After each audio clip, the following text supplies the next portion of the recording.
अखंड ज्योति सितंबर 2021। ईश कृपा बिन गुरु नहीं, गुरु बिन नहीं ज्ञान। संत नामदेव भारत के आध्यात्मिक क्षितिज पर चमकते जगमगाते हुए एक अद्भुत संत हैं। उनका जन्म सन 1269 के लगभग महाराष्ट्र में कृष्णा नदी पर स्थित नरसवामनी गांव, जिला सतारा में हुआ था।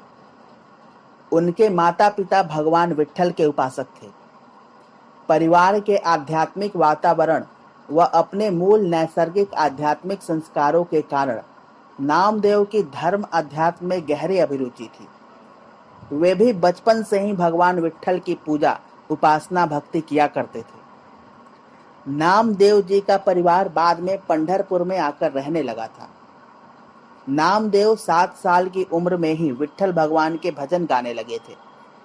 उनकी माँ हर दिन विट्ठल भगवान को दूध का भोग लगाया करती थी। एक दिन उनकी माँ किसी घरेलू काम में व्यस्त थी, इसलिए उन्होंने नामदेव जी को भगवान विट्ठल को दूध का भोग लगाने को कहा। नामदेव जी के लिए विट्ठल भगवान किसी पाषाण या धातु की प्रतिमा मात्र नहीं थे, वरन उनकी भक्तिपूर्ण दृष्टि में तो मूर्ति रूप में साक्षात नारायण ही उनके सामने विराज रहे थे। वे प्रेम से भरे हृदय लिए, हाथ में दूध का कटोरा लिए विट्ठल भगवान की प्रतिमा को दूध अर्पित करने चले।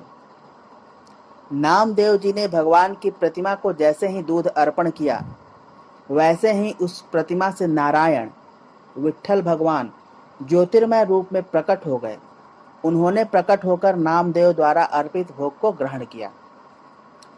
भगवान ने गीता में स्पष्ट घोषणा की है कि जो कोई भी मुझे भक्ति पूर्वक प्रेम से जल, अक्षत, पुष्पादि अर्पण करता है, उसे मैं अवश्य ग्रहण करता हूँ।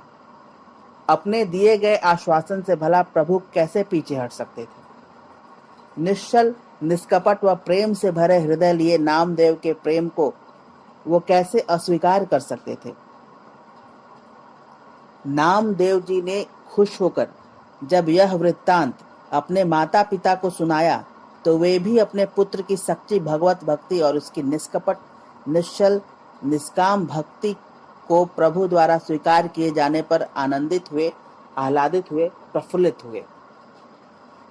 नामदेव जी ने बड़े होने तक किसी गुरु का वर्ण नहीं किया था।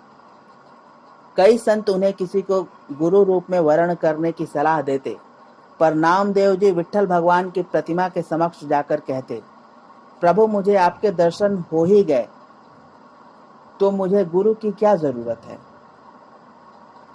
इसी चिंतन में डूबे हुए भगवान का ध्यान स्मरण करते हुए नामदेव गहरी निद्रा में चले गए।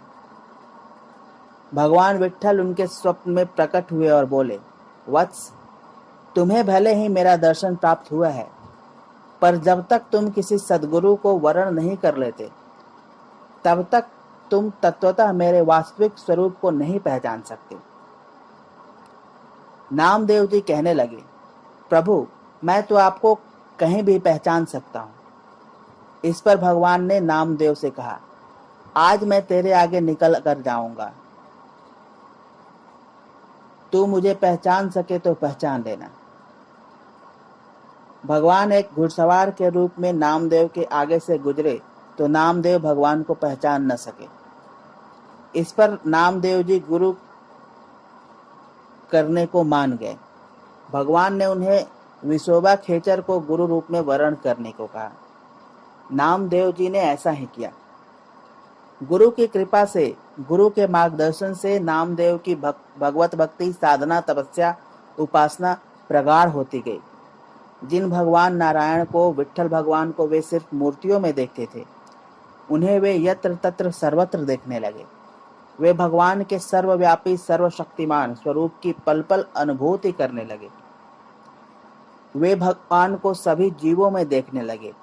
वे सृष्टि के कण-कण में उनकी उपस्थिति का आभास करने लगे।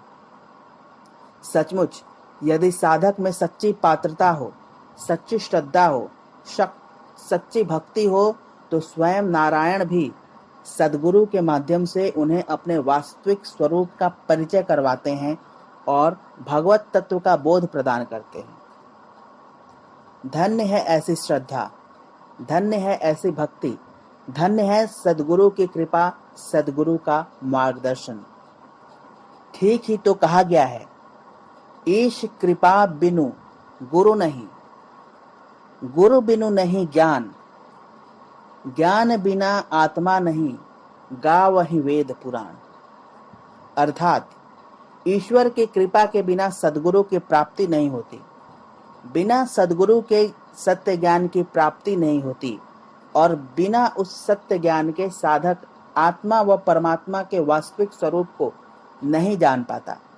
ऐसा ही वेद पुराण गाते हैं। संत नामदेव जी ने इस जीवन वृतांत से सभी साधक इस सत्य को अनुभव कर सकते हैं कि बिना गुरु के ज्ञान की प्राप्ति नहीं होती। समाप्त।